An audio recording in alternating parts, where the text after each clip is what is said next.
So online with me, I got James Keenan, who I met at the Phenomenon in Vernal, who's one of the main speakers there. I'd heard of James. I'd seen he'd written some books, and he was into some interesting things, but I didn't really know how he was until I met him there at the Phenomenon, and I instantly took a liking to him because he likes some of the same things with me. So with that, James, man, I'd like to know, how you got started in this field, and then I really want to know, you told me you was doing a lot of research on the giants and ancient records and things like that. With that, take it away. Sure, Terry. Like we talked about, I was in law enforcement and private investigations, and during the course of that time, I was going to school at the University of California at Santa Barbara, earning my degree in interdisciplinary studies with major focus in anthropology and archaeology. So I focused mostly in on Mesoamerican culture, especially in the Mexico area. And I did my excavation work in the Yucatan Peninsula and on Cozumel Island off of the Yucatan. And in the course of doing that, I actually went past the excavation level that I was supposed to go down to as I was excavating some steps at one of the sites on Cozumel. And I went about 1.03 meters below what was supposedly virgin ground. And I found an artifact, which was about 1.5 inch, 2 inch tall anthropomorphic figure. Was a head, and it looked like no other head that I've ever seen on any type of human being or in other anthropomorphic type features from artifacts that were located in that location, which were supposedly Maya. And this looked, gosh, I always hate saying it, but it looked otherworldly or just something completely non-human. And I was hooked. I questioned the professor that was in charge of the excavation, and I got pretty pissed off. And he said that you stick to the plan, don't go any deeper. And then during the course of being out in the Yucatan, I was looking into what I shouldn't have been. And you start finding the hieroglyphic structures on the stelae that didn't make sense. Also, what they were stating that they had learned from the Nahua, or the Nahuatl people, from the current Maya, didn't necessarily fit what the language under 2,000 or even 800 years ago. There was a lot of differences. At least that's what I could tell from my studies. Now, fast forward, and the money wasn't there to switch over from private investigation or law enforcement into anthropology or into archaeology. There was just too little opportunity in the field, especially not having a PhD. So I decided to, become an avocational anthropologist and do this on my time off. Now, come about 2018, I just got fed up, sick and tired of doing special investigations as an investigator for insurance after the law enforcement and all that. And I started writing the books, that you and I talked about, and got into I said, what, this ancient history, this distant past that we've lost, major catastrophic events that aren't talked about, ufology, and this phenomena that has all this unexplainable details to it that a lot of people say is paranormal. I prefer to stick to unexplainable. It all melts together. As you look into it, so many bits and pieces go down the same alley. And it just became more and more interesting. So I focused in on that entirely. And I brought my studies further north into the desert Southwest and into California, because you start looking around and you start noticing that this Mesoamerican culture that was supposed to be in Mexico southward down into South America it was actually here too. You start finding all these details where, and we discussed this, the Azteca, I firmly believe, originated in northeastern Utah. I mean, No, there's proof everywhere to no show wonder I that. like you, James. So yeah, they found some of that, some of the macaw feathers, all kinds of things down at the Lake Powell area. I mean, they found all kinds of things that they say that it was a kind of a trade route, a trade area, but they don't really want to recognize that. And That's it. and I want to back you up to Cozumel. I've been to Cozumel scuba diving many times. It's a great place.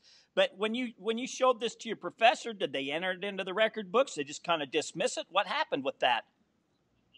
Yeah, they said that it was either fake or just something that is a one-off and it shouldn't be part of the excavation. That was actually what they said. It's a one-off.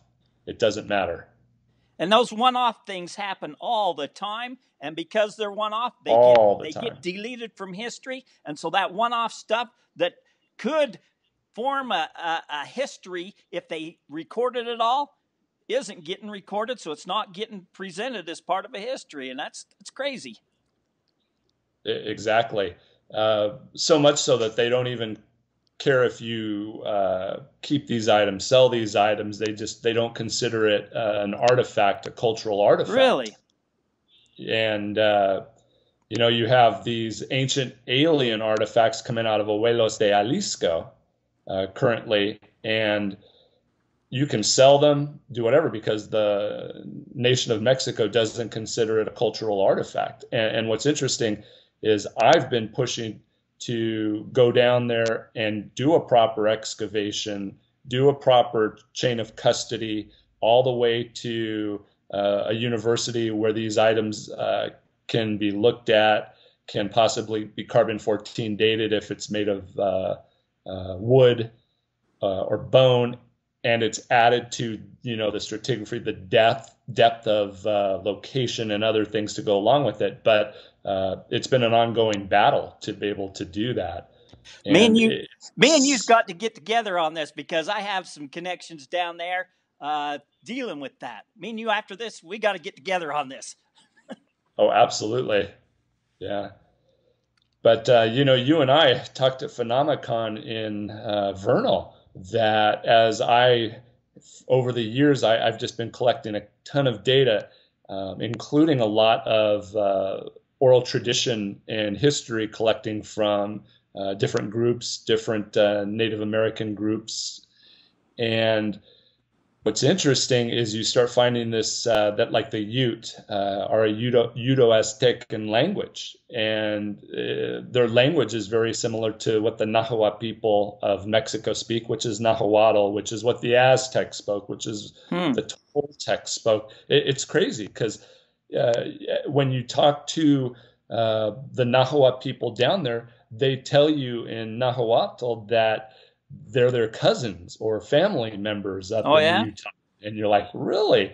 And then you start digging, and then they quit talking to you. They turn away from you, and they don't want to give you any more information because, you're not part of the culture or the civilization. And they think they're going to be taken advantage of. And if you look at the history, I don't blame them. Yeah. They're so worried about what we did in the past that, from my perspective, where I'm only trying to put that lost ancient history and those catastrophic events that caused it together and be able to find these migration patterns, which I firmly believe started in Utah and worked their way out instead of inward.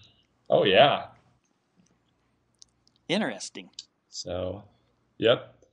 And as you delve even further back into the history with the Navajo, the Zuni Pueblo, the Ute, the Paiute, you start seeing these oral traditions of these men of great stature, or these regal beings that wore crowns and were white and were of great stature, or what they considered giants. And you talk in depth with them, and they start telling you their names. Like the Navajo say that several hundred years ago, and even prior to their coming from the North Country into the Utah area, there were the Starnake, which when you ask them, well, what were the Starnake? Well, they were giants that were miners. And you're like, well, really? And they're like, yeah, but we didn't like them because they enslaved our people. And you dig further and you think, Starnake, it's very similar, that derivative of Anunnaki. There's these little, twerks on the names, and it just makes you wonder if there was this single group or single culture, or were the giants even their gods of old? And as we delve closer to present day, the Paiute talk about these red-headed cannibal giants that were known as the Siteka. And the Siteka were found throughout Nevada, Utah, and Arizona, all the way down to Kayenta, Arizona, as a matter of fact, which show them in their petroglyphs, just like you find in Dry Fork Canyon, north of Vernal, and in 9 Mile Canyon, and in Dinosaur National Monument. I delve deeper and you start looking at these, and what do these anthropomorphic figures have? Well, they have 6 digits on their hands and these huge feet. And you're like, well, what does that remind you of? Well, the historical data in the Bible. Look at 2 Samuel chapter 21, verse 20, where they talk about these large giants that originated from Rapha. And they had 24 digits total, 6 fingers on each hand and 6, toes on each foot. And you're like, well, how the heck, can they be there and can they be here? And we go further into the petroglyphs, and you see these symbols that look like the Upsilon symbol, sort of like a Y or a shallot cup. And I'm like, I've seen that before when I was in Europe, in Italy. And I was like, no, wait a minute. That's actually on the island of Sardinia, west of Italy. You have this Nuragic culture, which was a Bronze Age culture over 5,000 years old. They had no language, so there was no written language, but they had artifacts. What did they have? They had these giants in their artifacts that looked identical to the giants in the petroglyphs from the Fremont culture and Barrier Canyon style culture from Utah. Wow. You also see that the grave symbols from Sardinia that represent the giants are, guess what symbol? The Upsilon. You go into their underground systems and you find these Upsilons again. You come out here to Utah or Kayenta, you find the Upsilons with the petroglyphs, and guess what's right next to them? The giants. So it just amazed me that I was constantly told, these were localized cultures. They had no connections. And at some point, if you and I can call BS, why aren't they willing to, alter that paradigm? But then you recognize the fact that they're getting grant money and writing papers and books based upon what I consider as this long lie that started, in the late 17th, early 18th century and has just continued on until present day. In your research, you hear that there's these giant skeletons turned up all the time, and then the Smithsonian's hidden them or discrediting the people that find them. So you wonder, is it real, or is it just sensationalized newspaper articles? It's all these articles in the 1800s, early 1900s about all these giants that was found, and why aren't we finding any today, or are we? And is it being hushed up, or is it or isn't it? What's your opinion? Because you've studied it a heck of a lot deeper than me. Yeah, and here's what was great, and we talked about it, was before Phenomicon in April, I went to Reno, Nevada, because the records of John T. Reed are located at the Historical Society there on the University of Reno. There's 91 banker boxes that he donated when he died. And of interest is box 60 through 65 is restricted by the federal government and the state of Nevada. Really? I fought and finally got access to boxes 61 through 65. They refuse to allow anyone to see Box 60. No one has really delved into it since 1975, when a paper was written on John T. Reed and his findings of the Sea-Tay-Ka in Lovelock Cave, which we've all heard about. Uh-huh. Everybody uses this one article when they write all these books about giants without diving further into it. So I was like, you know what? What the hell? Let's do it. So I got access to 61 through 65, and I got access to another box that had discussed objects and oddities from space. As a matter of fact, the file was labeled, I think it was like space people or space objects, because remember, this was in the 1920s. Well, actually, it was from 1880s all the way to 1943 when Reed died. So there was no such word as UFO. Yeah. Hadn't been invented yet. So they didn't know what the heck to call it. But let's get back to those boxes. So Box 60 was restricted and remained so under the 1979 federal government law in regards to indigenous peoples' remains.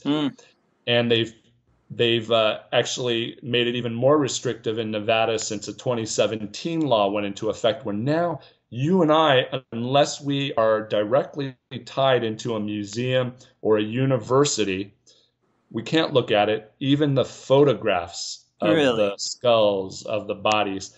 So they were kind enough to tell me, and I mean, you got to take them at their word, because I can't see it. They said they weren't giants, but they were photographs of people of great stature. So you're like, well, what the heck does that mean? Yeah. Because great stature is above average height. So what are we talking about? And they won't discuss it. So after discussing with the BLM archaeologist out of Carson City, Nevada, I got access to 4 of them. And there were hundreds upon hundreds of news articles that John Reed had collected from all over the world in regards to giants. And they were anywhere from 6 foot 6 inches all the way to 18 feet tall. Really? And you have to remember that when we find remains in the ground, it may be spread out. So it may look larger than what it really is. And then you got to remember where the joints are in the sacrum and the hip and all that. That still goes up 3 or 4 inches. So let's say we have 8 foot long fossil bodies that have been found. Even though they're 8 foot, that still makes them at about 7 foot 6 to 7 foot 7. So that's still above average, especially for an individual walking around the state of Nevada hundreds, if not thousands of years ago. And then how do you not consider this a giant if we're talking 11, 12, 13 feet tall? How do you dismiss that? Yeah, that's crazy. There's no way. Yeah, I mean, you're talking about a skull that's 4 or 5 times, well, 4 times the size of your cranium or my cranium, and he had all these articles, and he had all this oral tradition that he had collected because he was such good friends with the Paiute that lived up near the old lakes around Lovelock. Because remember, all of that were these huge lakes that actually lasted until the mid-1700s before they really started drying up completely. And what's of amazing interest is he had documentation showing that the Sea-Tay-Ka, the red-headed cannibal giants, they didn't die off until about 1760 to 1764. That great-great-grandparents of the Paiute had been around to see these Sea-Tay-Ka, which represent or stand for tool eaters. The tool were the reeds that they built their boats out of, their mats out of, their clothing out of.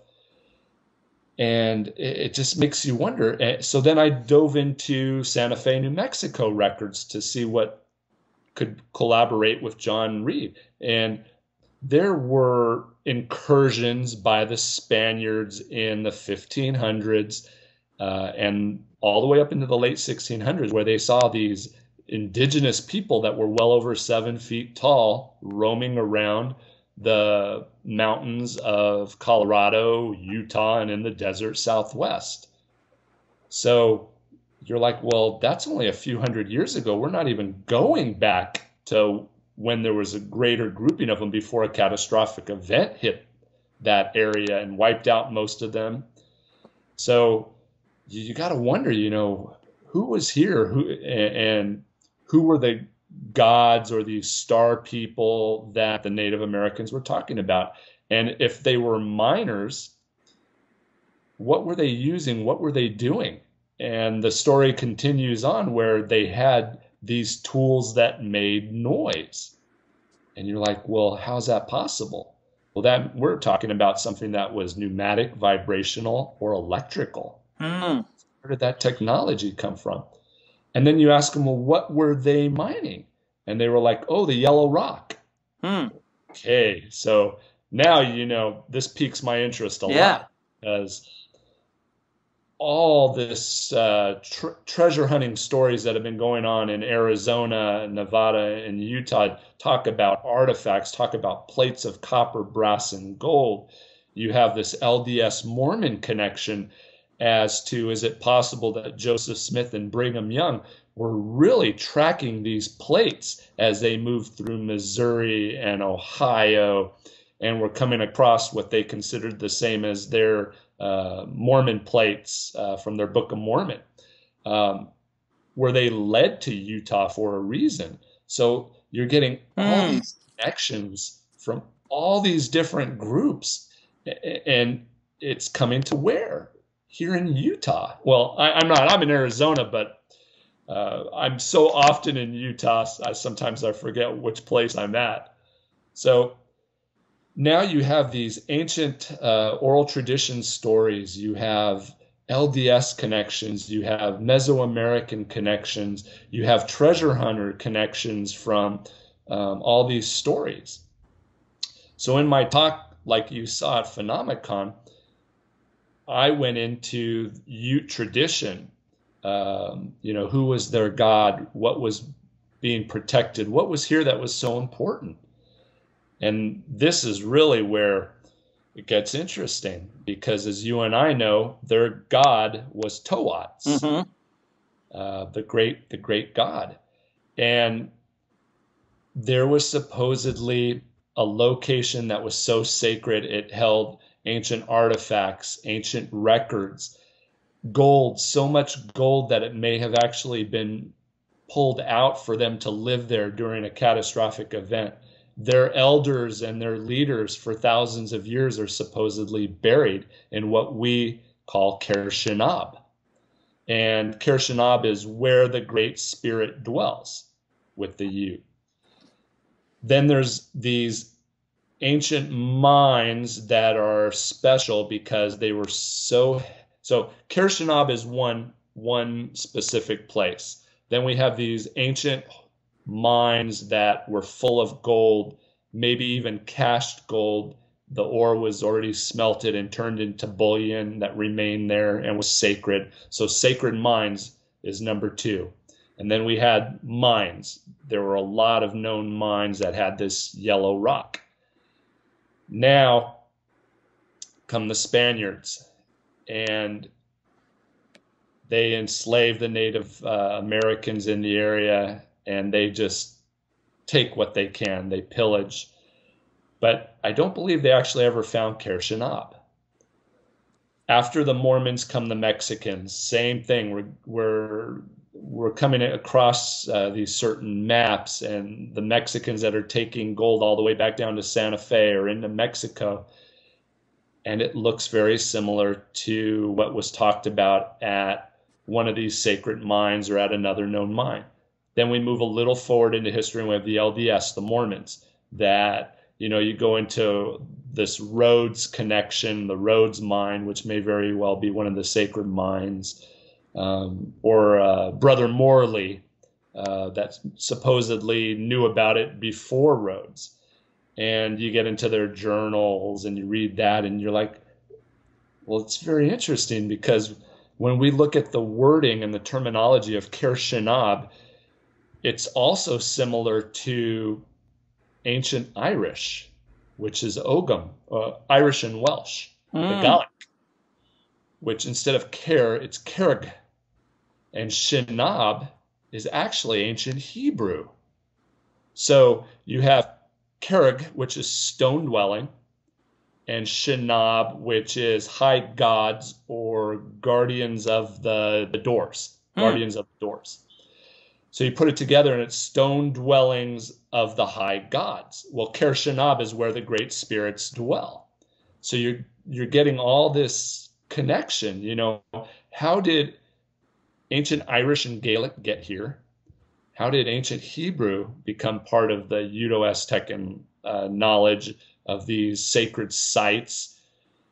And then we can just start running off into other connections of a Welsh king or a Welsh prince having been here and been through the land of the Maya. But I'm not going to get into that because I'm not too convinced about that.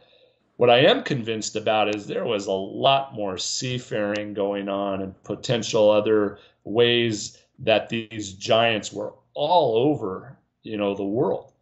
But yet northeastern Utah looks to be a major hub or a location where they ended up migrating outward down into Arizona, then from Arizona into what's now Mexico, all the way down to where the Toltec were, the Aztec were, the Olmec were.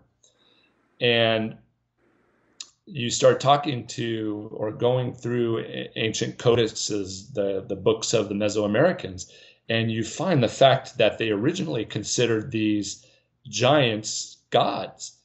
And you're told that in a world before the world we live in, they ruled. And they created Teotihuacan. They created Cholula, the Great Pyramid of Cholula. Shelua was the giant that directed man to build. But the information on how to build came from supposedly a giant.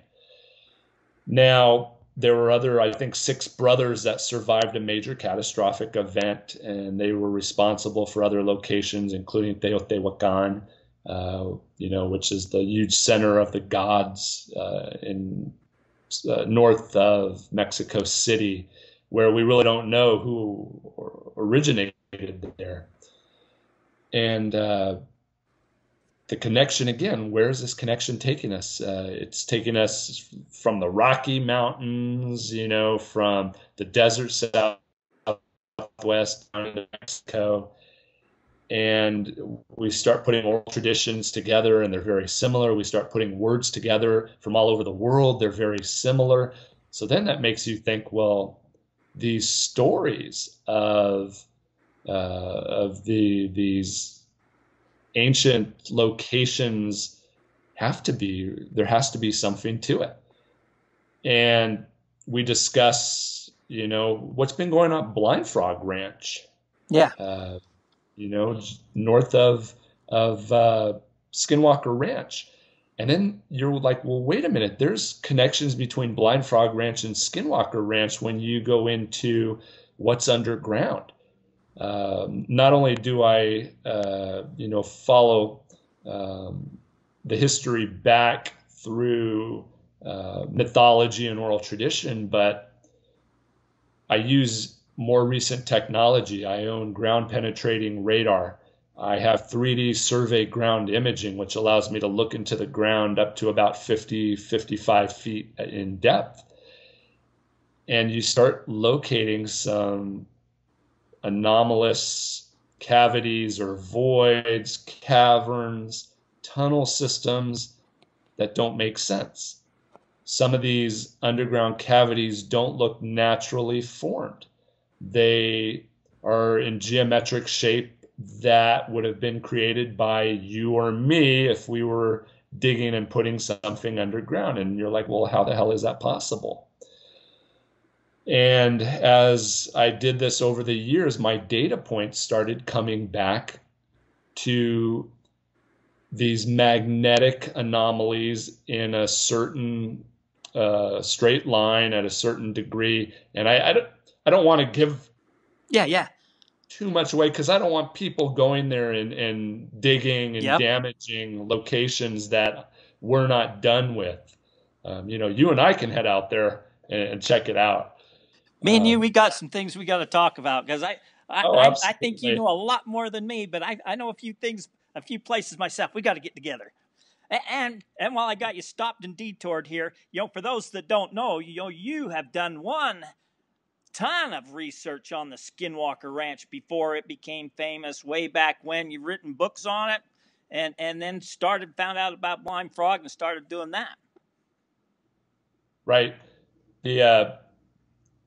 What I was doing was conducting. I really firmly believe that when we talk about the skinwalkers, the Yinaldlushi, as the Navajo call them, I don't believe that the skinwalkers that are supposedly in Dark Canyon or on the basin, I don't believe they're the skinwalkers that we know, that the Navajo know, that are Yinaldlushi. I honestly believe that this is a secret society that is guarding something. And there is, and I don't want to get certain individuals in trouble, and they're not part of the Ute tribe, but they are around that area or just outside of that area and have contact with the Ute. And I've thought this for a long time, because if you have a skinwalker that practices Adishgash, which is dark arts magic and sympathetic magic, who do they hate the most? They hate the Navajo the most. They hate their people. So why would they help the Navajo get back at the Ute for defeating them in war and kicking them out and all the way to southeast or south? It doesn't make sense. Yeah, I never thought about that, but you're exactly right. I work with a lot of Navajos, and they are terrified. They won't even say the name Skinwalker because they fear it'll bring them on. And if they think they see one, man, they're out of there. They're terrified of them. Yeah. It doesn't make sense. But then you start thinking about what Junior Hicks said. He said the Ute told him that Skinwalker aren't on SKINWALKER Ranch. They're in Dark Canyon, which you and I know is about 21 miles northwest of the ranch and Fort Duchesne. And guess what's there? Huge underground cavern system, huge water sumps that run for thousands of feet, then go into another cavern system. So I started tracking these. I started tracking Pole Creek's sink, the caverns. And as you move eastward, you and I know there's all these caves. There's ice caves near Mosby Mountain. And then guess where we are as we continue east? Lo and behold, Blind Frog Ranch. We know there's 1.9 miles of this unique cavern system underground that may have mines connected to it as well.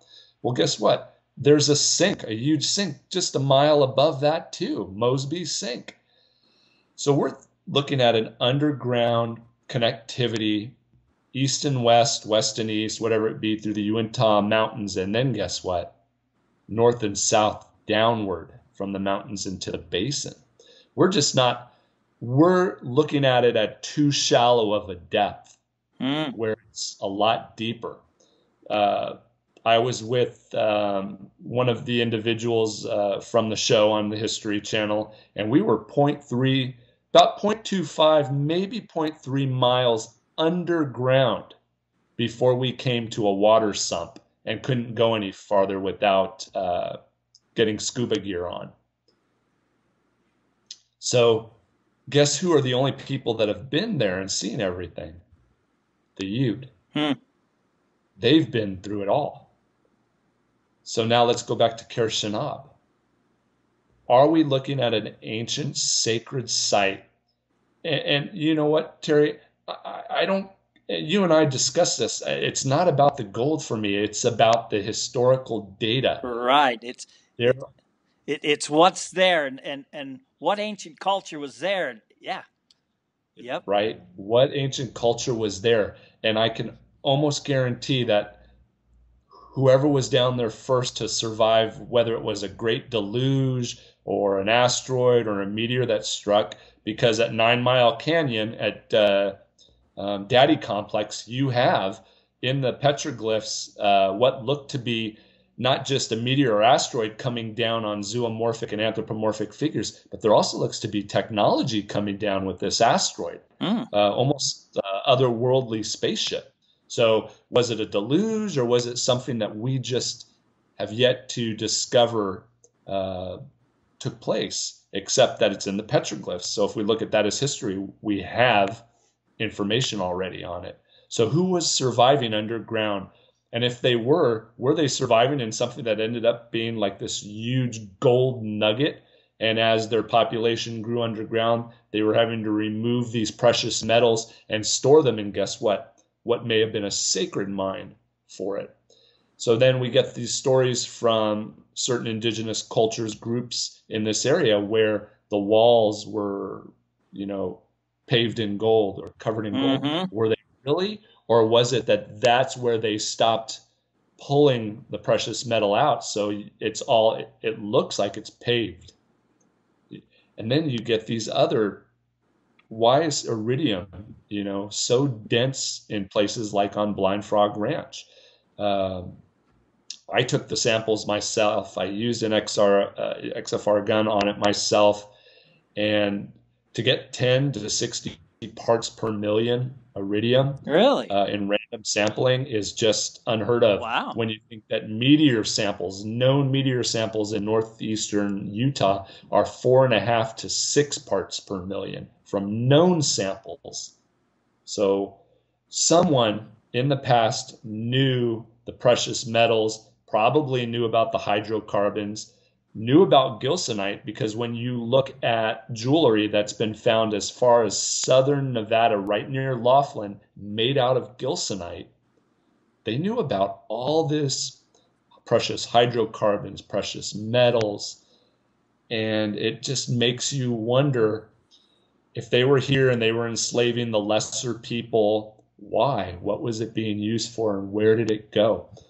And, Chief Wakara told the Mormons and allowed them supposedly to enter not Kirshanab, but the sacred mind, to remove this.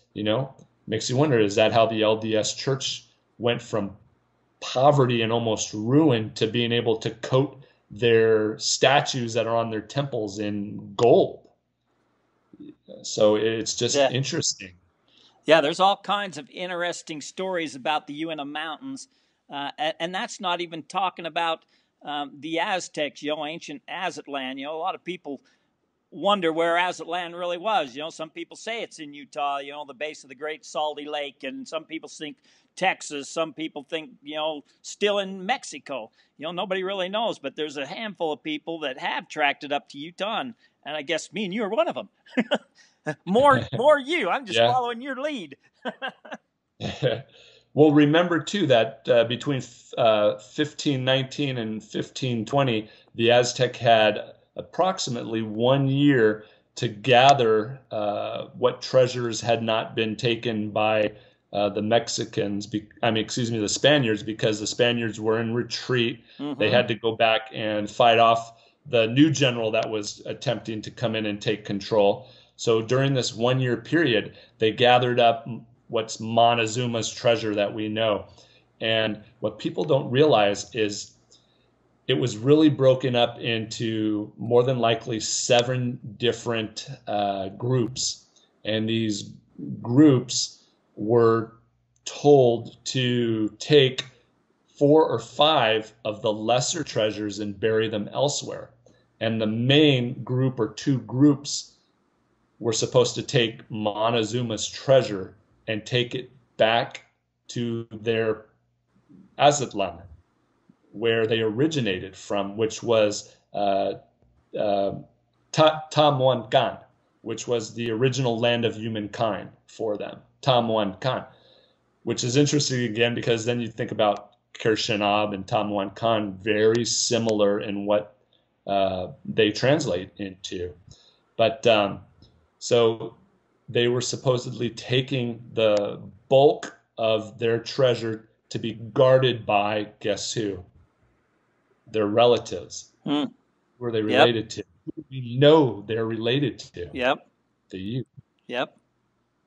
So you hear maybe one being, and I always pronounce this wrong. Is it Canab or Canab? Canab. Canab. So I think there's a possibility that there was a lesser treasure placed there. Possible. Obviously in the mountains in Mexico and maybe one in Arizona. But the bulk, that one or two groups, where did they go to? They went to Ker-Shanab. There was already, their ancestors, the true leaders, the gods, the giants were buried there. They buried Wakara, there. They buried the other chieftains there. Now, so we have all this ancient treasure from an unknown origin, and now we more than likely have Montezuma's treasure or the Aztec treasure as well in the same location. And then you and I talked about it too.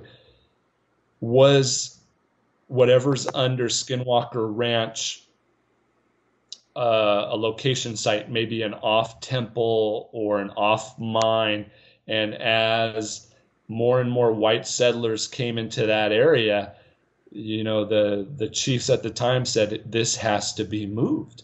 And are these unusual underground structures a temple site or an altar site, a holy location, or one of the mines?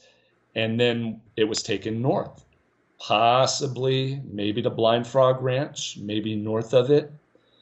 And then that just delves deeper into the Freemasons and the Black Ninth Cavalry that was stationed at the original Fort Duchesne, that they may have had a hand in assisting the removal of that. But then that's a whole nother hour or two. Yeah, and yeah. I could talking about that, and I won't go into it. Well, man, I appreciate you sharing all your knowledge with you, because you're one heck of a researcher. Not only are you a researcher, man, you're a boots on the ground technical guy. You're out there tracking down and doing your scientific equipment and figuring things out, man. And I'm glad I got to meet you and got to know you. Yeah.